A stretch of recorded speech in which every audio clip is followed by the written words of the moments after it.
Hello. So I picked up this nice gun case by Pitbull, and oh, it looks really nice. So take a look inside. Hey, wait a minute. Oh, the guy must have left the gun inside here. Look at that. Now, so this is something that I saw at the gun store, and I just had to have. So, I got a pretty good deal on it. I got paid $300 for it, and what this is it's an Ithaca, it's a double barrel shotgun. So I can show. Okay, it's a break action double barrel shotgun made by Ithaca. This is the smokeless version. You probably can't see any of it because it's kind of faded over time, but it says smokeless right on the thing, and then it's got like numbers and stuff like that. So, but it doesn't have the actual marking of what it is, of 12 gauge. So, but let me show it to you. Look at that. It's beautiful. It's in really good shape for something that's as old as what it is. So what I did is I did a check, and this is where the internet's great because, AI provided me with all the stuff, and it says it's an Ithaca double barrel shotgun, and it says it was manufactured in 1908, and it's a Flues or NIG model, which means new Ithaca gun, and they were designed to withstand high pressures, early smokeless powder loads and stuff. So, so now, because it didn't have any caliber on it, I started doing a little bit of research, and that's when I found out these were very common in 2.5-inch shotgun shells, 12 gauge, 2.5. So I was like, 2.5 is an oddball size. So, and I don't want to shoot 2 3/4 because this is something people don't realize with shells is when they, the shotgun shells, it's the measurement of when it's unfolded. So this is what I ended up using, but this is a 1 3/4.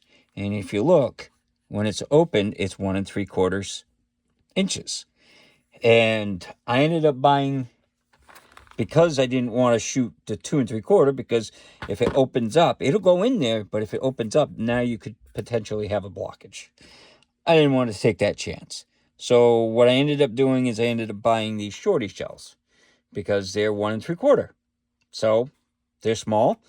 They're not as powerful. So older gun like that, it's, I don't want to put magnum loads and stuff like that. So, and this is, number 4 buckshot. And this was a good option to buy those because now I got the short shell. So I'm not taking the risk of, putting in the 2 3/4 and having it blow the chamber or something like that. And I measured the chamber, and it was 2.5 inch. I measured it with calibers. So, which measuring it's a little tough because it's got it like tapers up. It's not like a hard shelf. It tapers up on this. So if you try to just put it in, it doesn't measure it. But being an engineer, I know how to take care of that stuff. So, these will fit in there and shoot. So now I'm not, upset because, I bought the Naboo, and, that I can't get the ammo for. It's real hard to find ammo for it and all that. At least this, you can get the shorty shells, and they fire and function no problem. So let's go over the basics. So this has got a double trigger. So one barrel is one, and the other barrel is the other trigger. And then I didn't really pay attention because I fired them. I just put 2 in and all that. So I'm not sure which one is which. I think based off of the way these are staggered, I think this one is for the right one and this one is for the left one. So the sight is just a little bead up front there. So you just kind of point at it. The barrel length, I didn't measure that yet. 28-inch barrel length, an overall of 44 inches.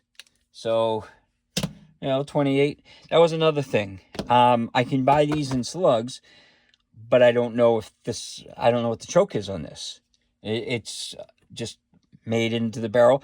It may just be a, cylinder or improved cylinder, but if it's a modified, you really don't want to shoot slugs through it. So I just said, I'll just get some buckshot.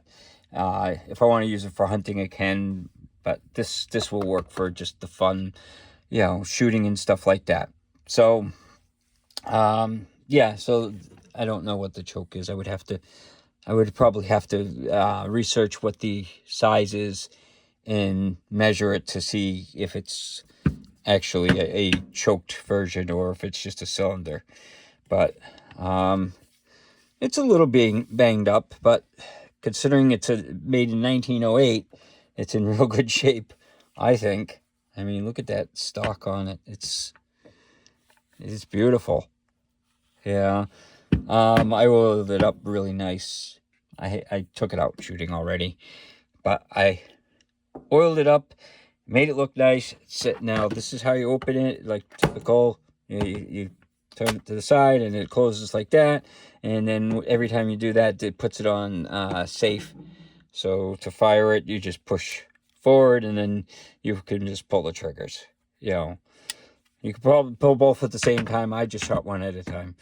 But so that's how that works. It's hammerless. That was the model that they wrote down, that it was hammerless. So it's all internal firing pins, no the external. You got to remember back then, a lot of them were, they were coming out of the black powder era. So shotguns were black powder. They had the big hammers and the, primers, or, the powder, the old flash powder things. So this is like modern day compared to some of those things. So let's take it out to the range and see how it does. So we're out here with an Ithaca double barrel, the hammerless. I forget the exact name. It's supposed to take 2.5-inch 12-gauge shotgun shells. At least from what I saw on the internet, it is not listed on the gun. So I bought some of these shorties because I don't want to blow up the gun. Hopefully it won't blow up the gun. So I'm going to use a couple of these 1 3/4 shorties to see how it fires.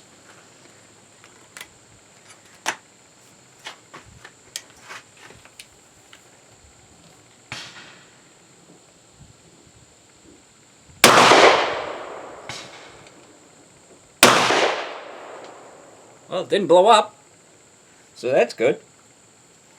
Okay, see if I can get this open.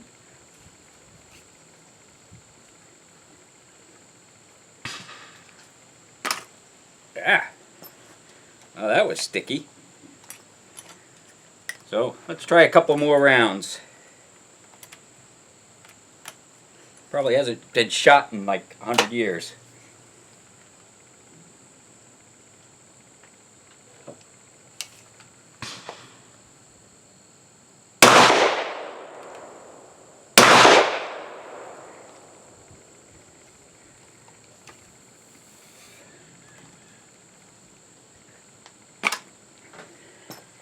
The action's definitely sticky, but again, this is the Ithaca. They listed it as hammerless. It's a double barrel shotgun made in the early 1900s. So out at the range, I didn't have any problems with these shot shells. They actually were really pleasant to shoot, which is good. I was at 10 yards. I was just kind of planking. So this was 2 shots at 10 yards. And then I did another 2 shots at 10 yards on the zombie squirrels, because squirrels nowadays, they turn into zombies and attack you. So that's pretty good, because most of it stayed within this 8.5 by 11 sheet of paper, and that's pretty good coverage on it. It's only 10 yards. I'm sure it opens up at 50 yards or, even 25 yards. But it was, very, very nice to shoot. And it's got a little bit of, you know, wear on it. Like I said, I just oiled it up really good. And it says where it's made. There is engraving on it, but I don't know how well you can see the engraving. But there is engraving on the sides. I mean, it's definitely made for like duck hunting or something like that. I'm trying to see what it is. I think that's ducks on that side and a dog on this side. Yeah, there's a dog on this side and ducks on the other side. It's tough to see, but, you know, it's there.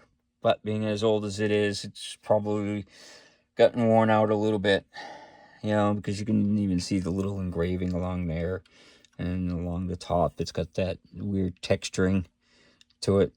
But I made sure to oil it up nicely so that way it doesn't, you know, doesn't rust anymore and it's well preserved. So this was my find this week because I always wanted a double barrel shotgun just because I think they're cool. I like the old cowboy stuff and all that. I didn't even think about the shotgun shells. You know, I just assumed that it was 12 gauge would be 2 3/4. But being as old as it is, be aware when you buy old stuff that things were different when stuff first was coming out. Like when smokeless stuff was coming out, things were a little bit different. Powder charges were different. Like a lot of cases, like the old 45 Colts, they were designed for, you know, black powder. So you get some of the new ones with smokeless powders, and those old guns can be, you know, they'll just destroy them.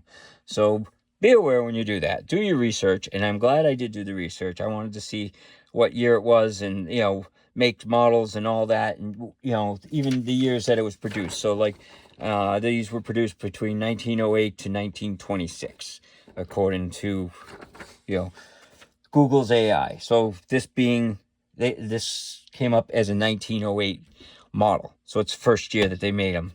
I don't know how many they made. They probably made, you know, thousands of them because it wasn't a very expensive gun. And it's a 12 gauge, which is common.